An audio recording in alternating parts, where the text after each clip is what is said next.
Bonjour et bienvenue dans ce tutoriel fonctionnel numéro 26 où on va voir comment installer Node.js sur Debian, soit en utilisant les binaires fournis par Node, soit en utilisant Nix ou Docker. Donc Node.js c'est l'outil qui permet de faire du développement web côté serveur en JavaScript et c'est un outil qui évolue beaucoup. Donc actuellement la version LTS c'est la version 8, il y a même la version 10 qui existe, mais sur Debian on en est seulement à la version 4 et il n'y a pas le gestionnaire de paquets NPM qui est très classique avec Node. Donc on va voir comment utiliser une version plus récente pour faire du développement un peu plus correct. Donc là j'ai une application Node.js qui est dans ce fichier ici. Et donc en gros c'est ici j'ai une liste de musique avec le nom d'une chanson, un groupe, une année. Donc j'ai une liste, elle me fait de petites bases de données comme ça. Et avec Node.js avec le module Express, je vais faire un serveur web avec un système de routage. Donc là je dis juste sur la route racine, et bah je vais renvoyer ma base de données de musique et je vais renvoyer ça au format JSON et je lance un serveur qui fournit ce service sur le port 3000. C'est packagé avec NPM, donc qui est décrit dans ce fichier là. Donc je donne des informations sur mon serveur, le code de l'application à lancer et les dépendances ici. Donc j'ai besoin du module Express qui sera fourni par NPM. Donc si je regarde avec la version fournie par Debian de Node.js, alors je peux l'installer, donc apt install. Voilà.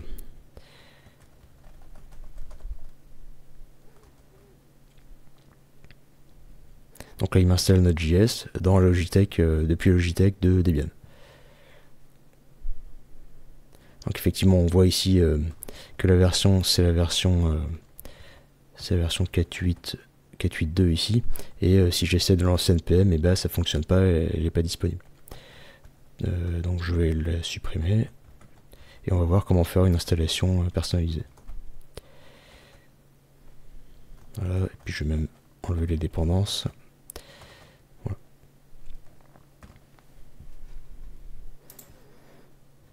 Donc une première façon de faire, c'est d'installer en local. Donc pour faire ça, je vais me créer ici un dossier où je vais installer Node.js dedans. Alors je vais aller dans mon dossier. Donc en fait, Node.js ils font des paquets binaires. Alors on va regarder qu'ils sont disponibles à cette adresse-là. Et là j'ai un peu toutes les versions de Node.js que je peux récupérer. Et notamment, je peux avoir les dernières versions pour la version 8 qui est la version LTS courante. Et donc ici j'ai les fichiers que je peux récupérer selon mon système. Alors donc je vais récupérer cette image là et je vais la décompresser. Donc, je copie la ligne ici et ça va me décompresser ça dans mon dossier courant, et donc j'aurai mon Node.js accessible ici dans ce dossier là. Donc là il télécharge, il décompresse. Voilà. Et donc si je regarde là dedans, j'ai un dossier bin et là j'ai bien mes exécutables Node et NPM. Donc maintenant il faut que je mette mes variables d'environnement, que je les mette à jour pour que ces programmes là soient utilisables de n'importe où. Donc la commande c'est juste, alors c'est une façon de faire, il y a plusieurs façons de faire. Je vais rajouter ça dans c'est pas ça, dans mon bashrc. Alors on va faire comme ça. Voilà, donc à la fin de mon bashrc,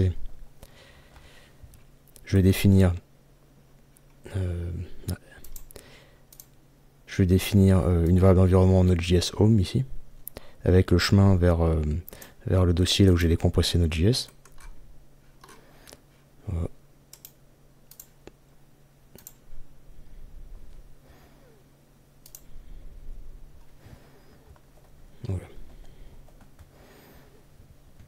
Voilà.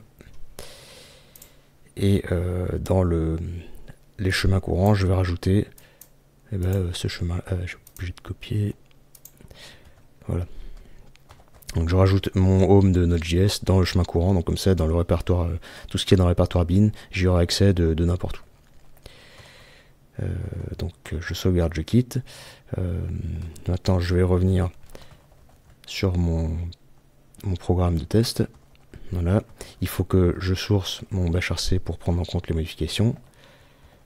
Et là, a priori, je dois avoir Node.js de disponible. Et je peux avoir sa version. Et c'est bien la 8.12 que j'ai récupérée. Donc maintenant, si je veux tester mon programme, et les commandes, c'est les commandes npm classiques, donc npm install pour récupérer toutes les dépendances.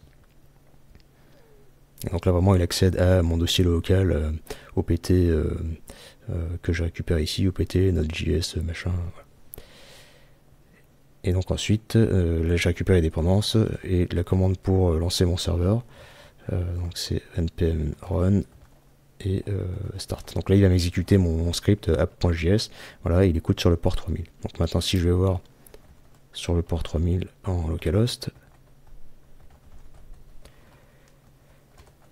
voilà, donc il me fournit bien au format JSON la petite base de données que j'avais dans mon serveur. Voilà. Donc si jamais je veux mettre à jour ou désinstaller mon programme, il faut que je le fasse à la main.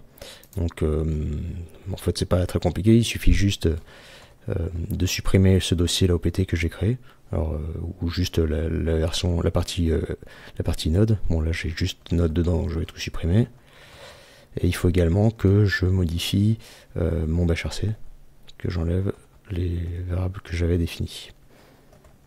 Voilà, je ressource. Donc a priori maintenant mon node il n'existe plus.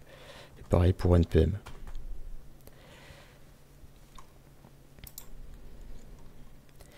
Donc ça, l'avantage de ça, c'est qu'on n'a pas besoin de droits d'administration pour installer dans des chemins système. On peut l'installer avec les droits de base d'utilisateur de base.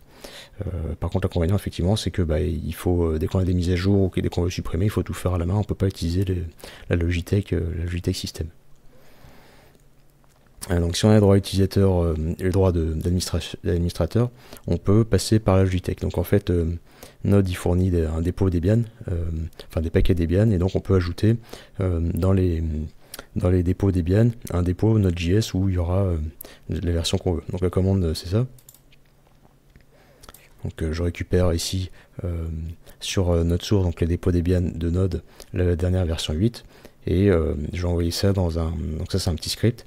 Et je l'exécute sur ma machine. Comme ça, il va configurer tous les dépôts comme il faut. Donc, je copie la commande. A priori, il a besoin des droits d'administrateur, mais là, il a dû les garder en cache, donc il ne me les demande pas. Et en fait, si je vais voir ce qu'il a fait dans les... Alors, dans ma Logitech... Donc a priori, il a dû rajouter un dépôt là-dedans.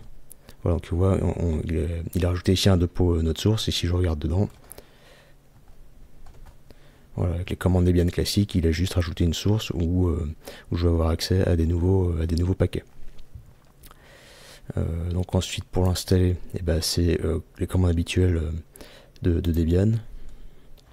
Donc sudo apt install node.js. Alors on peut regarder ce qu'il a fait. Voilà. Donc en fait, les anciens paquets qui étaient en version 4, il les a mis en legacy, et les nouveaux paquets qu'il a récupérés lui, voilà. Ici, c'est bien la 8.12 comme celle que j'avais installée à la main. Donc si maintenant j'installe,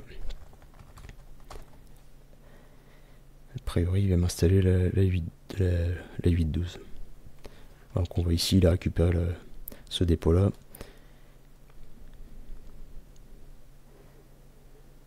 Voilà. Et donc si je teste la version de Node, c'est bien la 8.12. Donc maintenant je peux revenir sur mon projet. Alors là tiens, je ne vais pas nettoyer, donc a priori donc j'ai accès à npm.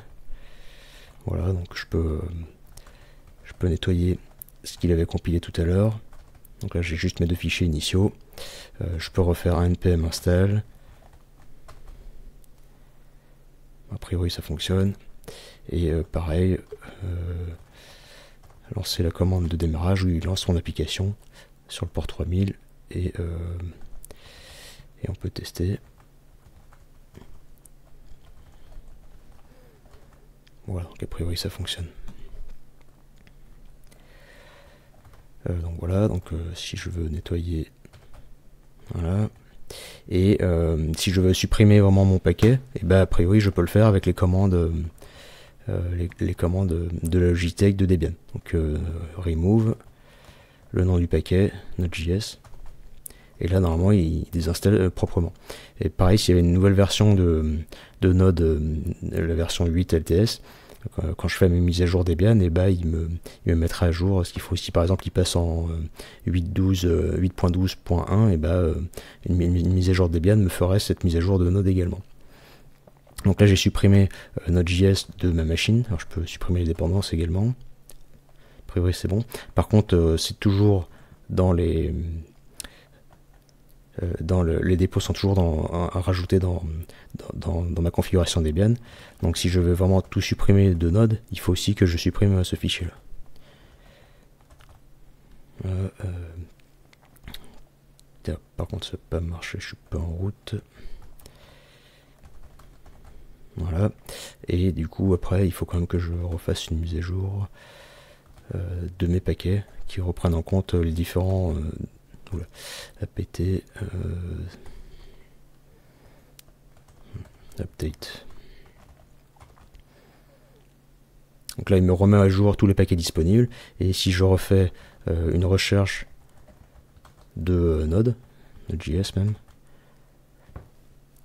donc a priori la version de Node qu'il a par défaut maintenant, ça redevient la 4.8 et non plus la 8.12 comme j'avais tout à l'heure.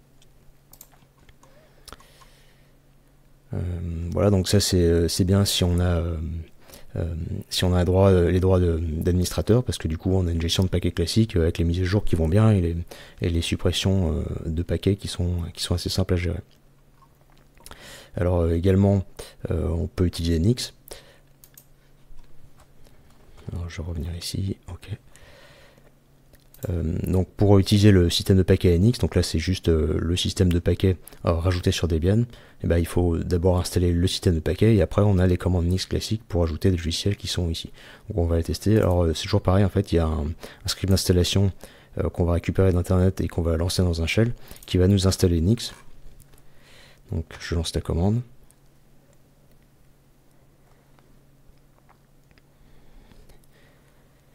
Donc là il va télécharger tout ce dont il a besoin, et a priori il y aura peut-être une configuration à faire. Ouais, voilà.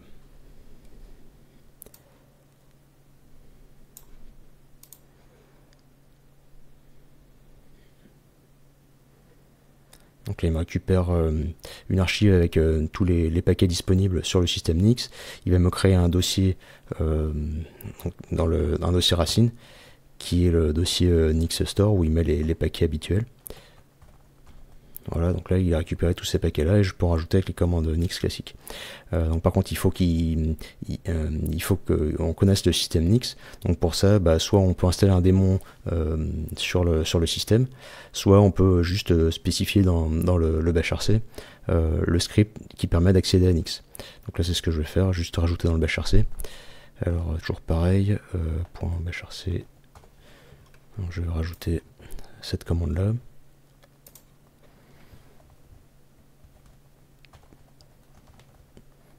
Voilà, je source. Donc il me met à jour mes variables d'environnement. Et voilà, et a priori, maintenant j'ai accès aux commandes Nix comme si j'étais sur un système Nix. Oula. Comme si j'étais sur un système Nix ou NixOS classique. Alors ça marche pas, c'est peut-être Node tout court. Ah non, c'est parce qu'en fait j'ai pas mis à jour.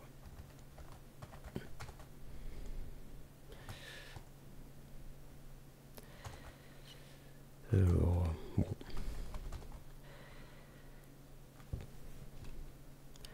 Bon, donc ça risque d'être un peu long, donc je vais pas le faire. Je vais installer directement le paquet, a priori je connais son nom. C'est nixpkgs.js. Voilà, donc je pense qu'en fait il faudrait mettre à jour le cache pour la commande Nix First, mais comme ça prend un peu de temps la première fois qu'on le fait, je vais pas le faire ici, je vais installer directement le paquet. Donc là il me récupère la version Node.js 8.11.4. Donc là il installe toutes les dépendances. A priori il y en a un petit paquet quand même, parce que il faut quand même tout l'environnement qui est associé à ce paquet là sur le système Nix. Donc il y a des choses qui sont en doublon par rapport à Debian, mais c'est pour que Nix puisse fonctionner. Donc je vais mettre la vidéo en pause et puis je reviendrai quand ce sera fini d'installer. Voilà, donc il a fini d'installer, ça va pas être très long en fait, peut-être 30 secondes ou une minute. Et a priori maintenant j'ai Node de disponible et je peux avoir sa version. Et c'est bien là 8.11.4 qui était précisé ici. Donc maintenant je peux quand même tester mon programme ici. Donc si je fais un npm install, a priori ça fonctionne, et cette fois il utilise les binaires de donc pour npm et pour node de fournis par Nix. Donc run start. Ok, il me lance mon serveur.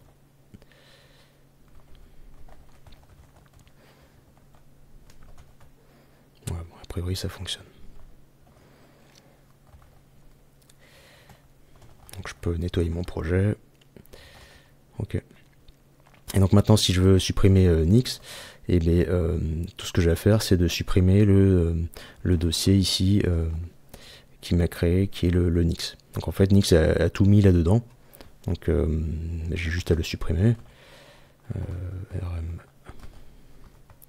rm/nix.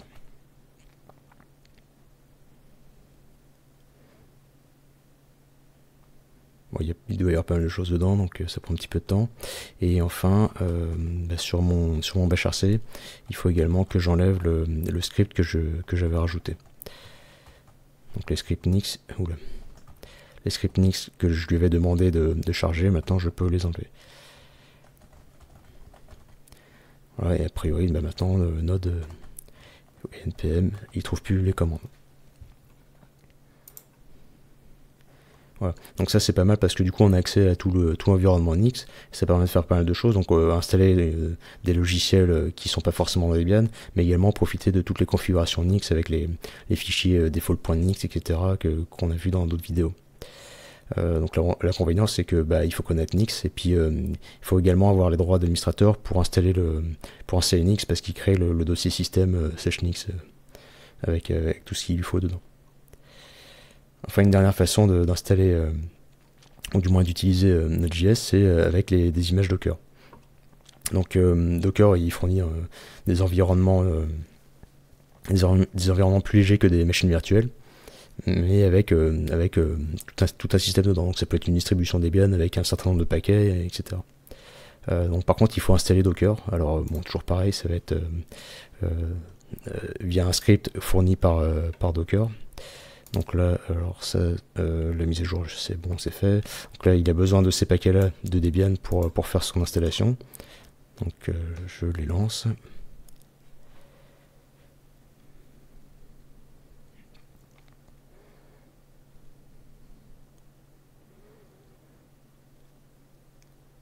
Ok, donc ensuite, je vais récupérer le script fourni par Docker.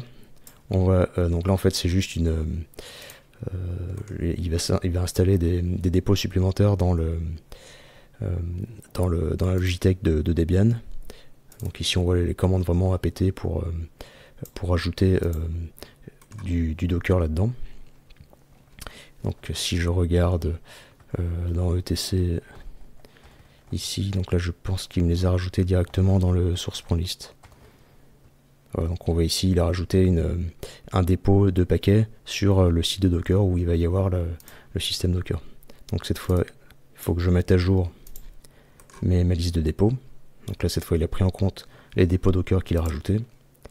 Et maintenant, je peux installer Docker, donc c'est Docker CE, le package, édition communautaire. Et a priori, ah oui, voilà, il y a ça à faire aussi. Donc là pareil, il va installer pas mal de choses, je vais mettre en pause, je reviendrai quand ce sera terminé. Voilà, donc l'installation de Docker est terminée, ça a pris peut-être 2 minutes.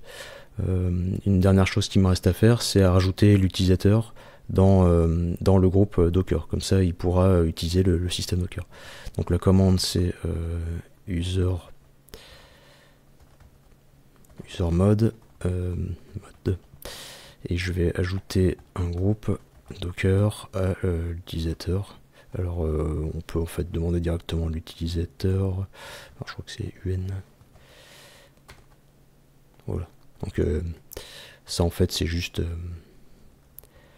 le nom de l'utilisateur courant. Voilà, donc pour prendre en compte les nouveaux groupes, il faut que je me délogue et que je relogue. Donc je vais faire ça. Déconnexion.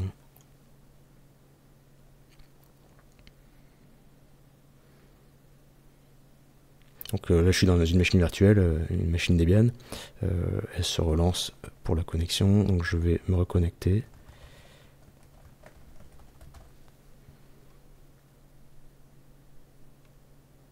Alors, voilà.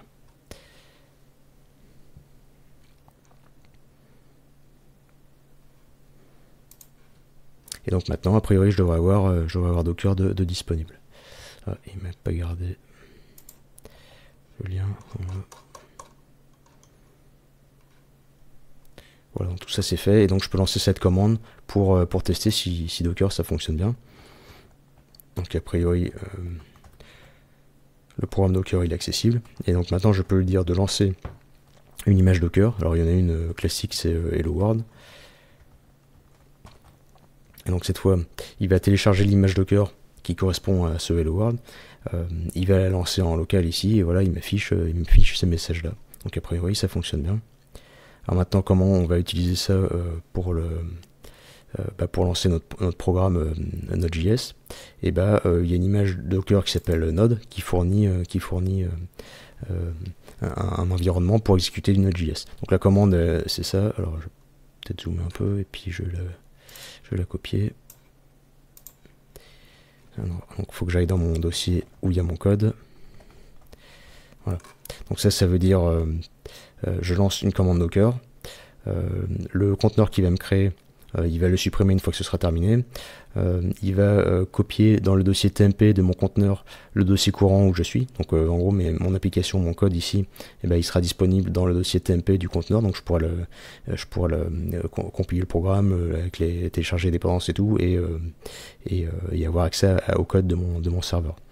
-p c'est pour dire le port 3000 de mon conteneur, je vais l'exporter en dehors du conteneur sur le port 3000 également. Et donc du coup, il va tourner ici mon conteneur et je pourrai le lancer dans ma page web qui est derrière ici. -it c'est pour dire que c'est en interactif. Node c'est le nom du paquet à télécharger, donc là il est en train de le télécharger en fait. Donc ça c'est une image Docker qui est disponible sur internet, dans Docker Hub, je vais montrer là, et bash c'est la commande à exécuter dans ce conteneur là. Donc si je regarde cette image Node, où est-ce qu'elle est? Et elle est sur Docker Hub. Alors donc c'est hub.docker.com. Donc ça c'est toutes les images Docker disponibles fournies par Docker. Après on peut créer ces images en local ou des serveurs personnalisés, mais Docker fournit son propre hub d'images. Donc ici si je tape Node, a priori je vais retrouver l'image que je suis en train de télécharger et que je vais utiliser. A priori c'est un peu long parce qu'il est en train de télécharger l'image par derrière. C'est des images un petit peu grosses en plus.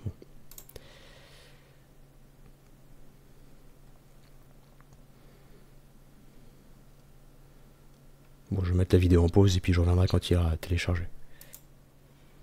Voilà, donc là on voit sur Docker Hub l'image Docker que j'ai récupérée ici, elle est là. Et donc en fait, il y a plein d'images qui sont disponibles. Et ils vont en prendre une par défaut, alors je sais plus, ça va être... je pense qu'il va me prendre la version 10, voilà, il va me prendre cette version là par défaut et ça doit correspondre à la version 10. Et donc c'est ce qu'il m'a fait ici sur mon terminal. Donc là il a récupéré les images et il m'a créé donc un shell interactif grâce à cette option là dans le conteneur Docker. Et donc voilà, je suis en route dans le chemin racine. Et si je vais dans TMP, il a recopié ce que j'avais dans le dossier où j'ai lancé mon image Docker. Donc a priori là-dedans je peux faire du npm install et lancer mon serveur. Alors je peux regarder la version de Node également, voir si c'est bien la 10. Voilà, donc c'est bien la 10.10.0. Et du coup je vais lancer mon serveur. Et là donc il me lance mon serveur sur le port 3000, et a priori ce port 3000 il est fourni à l'extérieur du conteneur Docker. Donc si je reviens sur ma page web ici de ma machine Debian, et que je relance, enfin que j'accède à localhost sur le port 3000, voilà, donc ça marche, il récupère bien les images, la base de données JSON que fournit mon serveur.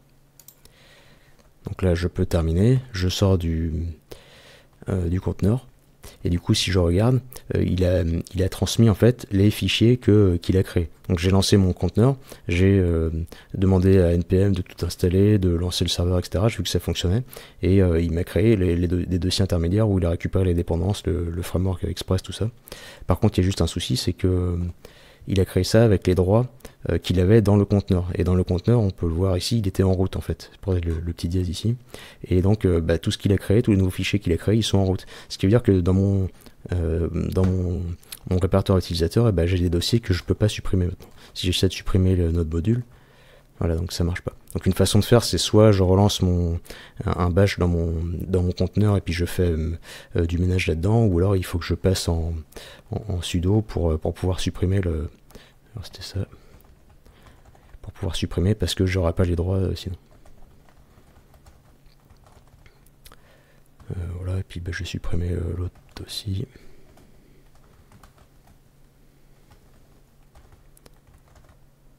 Donc ça c'est pas super satisfaisant. Une autre façon de faire, c'est de personnaliser son image Docker en fait. Donc ici j'ai créé une image Docker. Donc on peut regarder. Donc ça revient juste à faire un fichier, un Dockerfile. Donc là je suis parti d'une image Nix, comme ça je récupère le Node.js de Nix. Et là-dedans en fait je crée un utilisateur qui va permettre de lancer les commandes npm. Il y a juste un problème, c'est que là je lui ai donné le numéro 1000 par exemple à mon utilisateur dans le conteneur, mais c'est pas forcément l'identifiant que j'ai moi ici sur ma machine locale. D'ailleurs non, c'est pas le même. Moi je suis sur 1001 ici.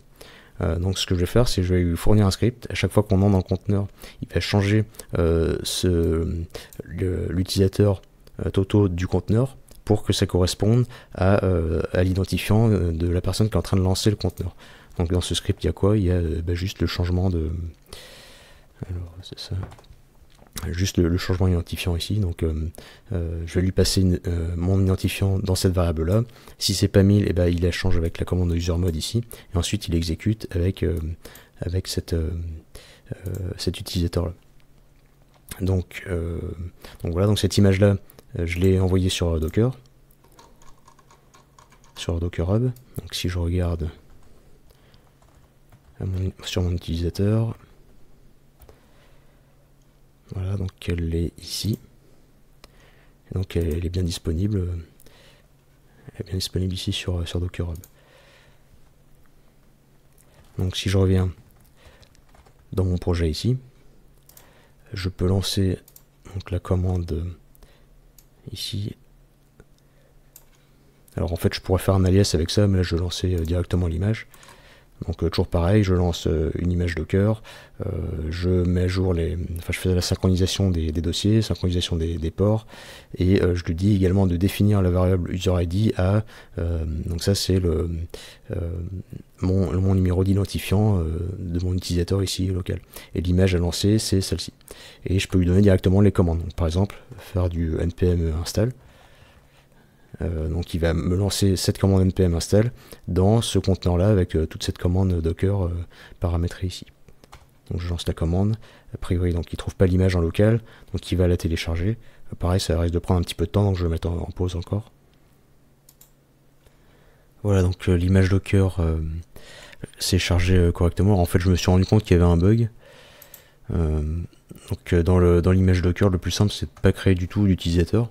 Donc, je charge juste le script d'initialisation, et dans le script d'initialisation cette fois-ci je vais créer l'utilisateur, comme ça il n'y aura pas du tout de problème de droit. Et l'utilisateur que je crée, donc je lui donne un nom n'importe lequel, mais je lui fixe le numéro d'utilisateur de l'utilisateur qui va appeler le conteneur vraiment. Donc ça permet d'éviter pas mal pas mal de soucis. Donc bref, donc là ça fonctionne. Donc j'ai fait le npm install comme tout à l'heure. Sauf que cette fois donc c'est avec mon image, et donc le résultat c'est que c'était créé pour l'utilisateur. Donc on voit ici les dossiers qui ont été créés, ils sont bien pour l'utilisateur qui a utilisé le conteneur, et non pas le root comme c'était le cas avec l'image de Node directement. Donc voilà, donc si maintenant je veux lancer le programme, a priori ça devrait fonctionner. Donc je teste quand même mon localhost. Voilà, donc comme d'habitude, il renvoie bien la base de données.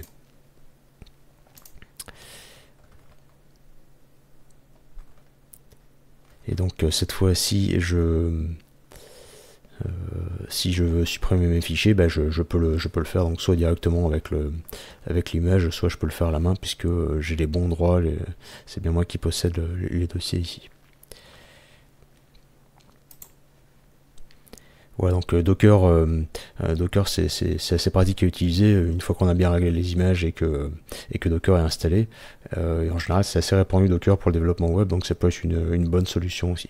Alors par contre, il y a quelques inconvénients quand même, c'est que c'est plus lourd à charger qu'une installation directe, puisqu'il faut récupérer l'image et puis bah, le temps de charger le conteneur, etc. Et bah, éventuellement, on a besoin de personnaliser des images si on veut faire des choses un peu plus subtiles. Donc pour récapituler sur l'installation de Docker sur une Debian, en gros si on n'a pas de droit, si on n'a que le droit utilisateur, ben on va pas avoir le choix, il va falloir installer en local avec le binaire Node. Si on a les droits en route et qu'on veut juste utiliser Node.js, le plus simple c'est d'utiliser le dépôt apt fourni par Node.js. Donc du coup on a accès aux mises à jour et tout. Si on a déjà Nix ou que on veut l'utiliser, qu'on veut profiter de tout ce qu'apporte Nix, ça peut être intéressant de l'utiliser. C'est juste un paquet Nix à installer. Et sinon, si on utilise déjà Docker, ce qui est probable pour du développement web, ça peut être pas mal aussi d'utiliser directement une image Docker. Voilà, c'est tout pour aujourd'hui, à bientôt pour une prochaine vidéo.